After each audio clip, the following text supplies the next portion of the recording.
Hey, good morning. We're with John chapter 2, and John really gets into the first half of the book. It's this part of the book is called the Book of Signs through chapter 12. It begins with this first sign. And we call it a sign because it's what John calls it, and we could call it a miracle. But a sign tells you it points to something beyond itself. And the first sign is turning the water into wine at the wedding in Cana of Galilee. And this sign is a very private sign. I mean, it wasn't very public as far as pointing to Jesus. The master did not even know what happened. The servants did, and the disciples did. And think about this sign is, I believe, is mainly for the disciples to see who Jesus is. And it says his disciples believed him. Then we have Jesus cleansing the temple, which really points to a second major thing throughout the Gospel of John is pointing ahead towards his death and resurrection.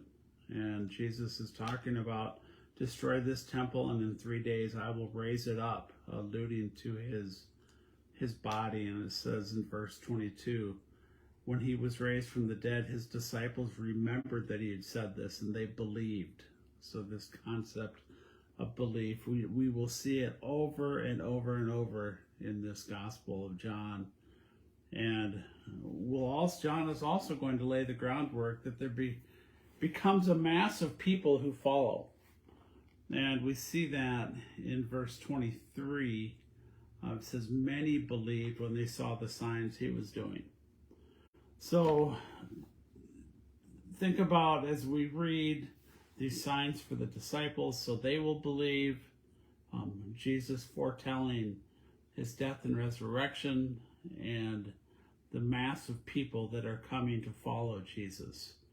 And we're going to also see later that there's a mass of people that are against Jesus, or at least some people, and that will be the scribes and the Pharisees and the religious leaders. So John is just beginning to lay out that there are people believing, beginning with the disciples, and then becoming a larger crowd as time goes on. So we'll get into John chapter 3 tomorrow. And this whole concept of belief, that's my prayer for you, is that as we read John, if you do not believe, that you will believe that Jesus is the Son of God. And if you do believe, I pray that our time in John will help deepen your belief. So have a great day. God bless. We'll see you on here tomorrow.